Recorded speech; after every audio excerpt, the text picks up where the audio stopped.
Hello children, good morning. Welcome for today's biology class. So today we are going to see the final part of the chapter microbes in human welfare. So today we are going to learn microbes in the production of biogas and microbes as biocontrol agents and biofertilizers. First let us study microbes in biogas production. So certain bacteria which grow anaerobically on cellulosic material produce large amount of methane along with carbon dioxide and hydrogen. So these bacteria are collectively called as methanogens. So one example for methanogen is methanobacterium. So these bacteria are commonly found in the anaerobic sludge during sewage treatment. Okay, so when we last class we studied regarding sewage treatment. So there the majority of the anaerobic bacteria are only methanobacterium. So these bacteria also present in the rumen part of the stomach of cattle. Lot of cellulosic material are present in the food of cattle. They eat mainly the cellulosic material. Okay, so this bacteria present in the rumen, what do? They break down the cellulose and play an important role in the nutrition of cattle. So we don't have that type of cellulosic digesting bacteria. Only this this cattle they have. We don't have. Actually we don't have appendix, that is the reduced part of cecum. We lost the capacity. So because we started to cook the food, because cooking itself break the cellulosic cell wall. So here the cattle, they have the special bacteria for the digestion of cellulosic material. So that's why the excreta, that is the dung of the cattle, commonly we call that as gobar. So it is rich in that bacteria. So the dung can be used for the generation of biogas. Here no need to act any bacteria, dung itself is having the bacteria. So if we are using the dung, easily we can generate the biogas. So here let us see the what are the mixture of biogas. So methanogens, that is the main microbe methanobacterium, that is helpful in the production of biogas, and they are growing anaerobically and they grow upon the cellulosic material, and the gas produced is, so that is methane, carbon dioxide and hydrogen. So here it is the methanobacterium which is helpful in biogas production. So now let us see the production of gobar gas. So biogas plant, it consists of a concrete tank. It is about 10 to 15 feet deep, in which the slurry of the dung is fed. The dung is mixed with water and it is fed inside.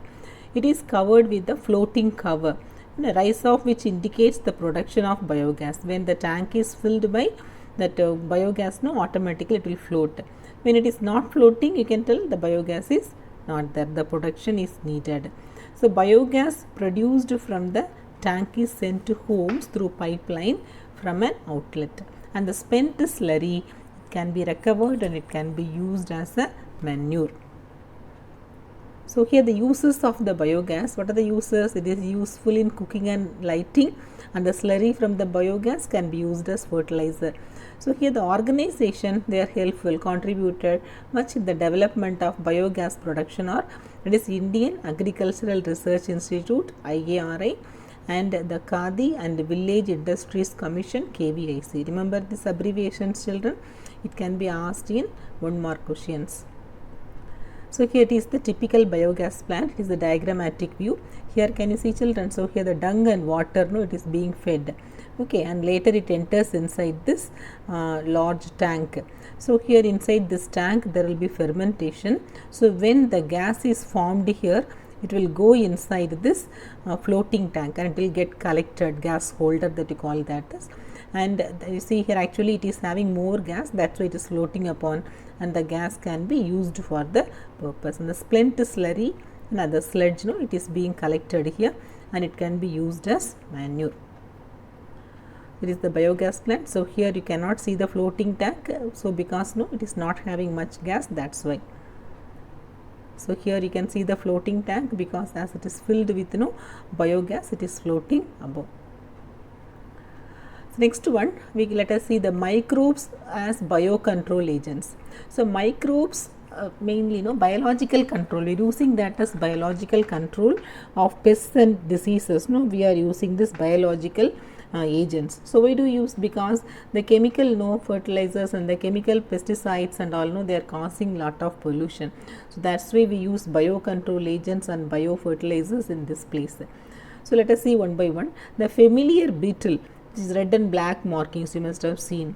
Okay, this beetle you call that as ladybird. It is useful to get rid of aphids, and the dragonflies, it is useful to get rid of mosquitoes.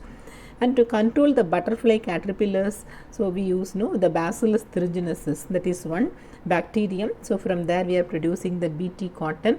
So the BT cotton, that is a biotechnologically produced cotton, even BT corn also there, that we will study in the biotechnology chapter, what we are going to study in the next classes. That we will study detailedly what is how the BT cotton is produced and all. So the BT cotton biotechnologically produced by this one it can control the butterfly caterpillars. We have used Bacillus thuringiensis for this purpose.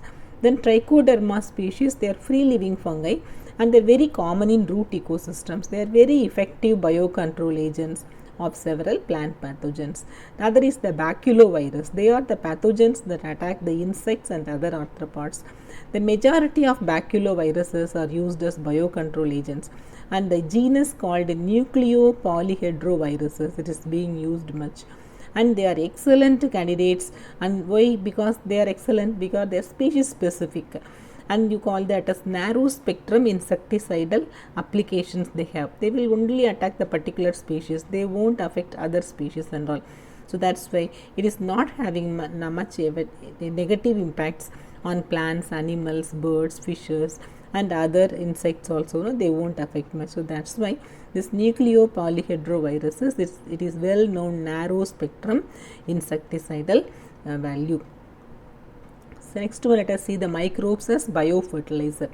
So biofertilizers are organisms that enrich the nutrient quality of the soil. Actually we use chemical fertilizers, but what does it do? It can cause lot of pollution. So that's why using biofertilizer, it is environmental friendly.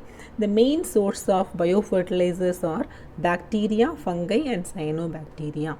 So bacteria, that is the symbiotic bacterium, rhizobium, that is the free living bacteria, that can also be used, that is azospirillum and acetobacter. Okay, these two can be used. Symbiotic bacterium, that is rhizobium, and free living bacteria is azospirillum and acetobacter. So they can fix atmospheric nitrogen into soluble form of nitrogen. So it can be utilized by the plants. Next is fungi and mycorrhizae. This fungi form symbiotic association with roots of higher plants, that you call that as mycorrhiza. So example is glomus. The fungus, it absorbs the phosphorus and passes it on to the plant. Okay, the benefits of mycorrhizae are, so actually the benefits, it is are being asked in 2 more questions. So it is providing benefits are, first the organism that plant, it becomes resistant to root-borne pathogen and tolerance to salinity and tolerance to drought and all, and overall increase in the plant growth and development we can see in the case of the plants. Okay, so these are the uses of mycorrhiza. Okay children, so here we studied regarding biogas plant and biocontrol agent and biofertilizers. All the three whatever studied are important for both point of view. So you can study all the things children. In case if you are having any doubts, you can ask me. Okay children, thank you.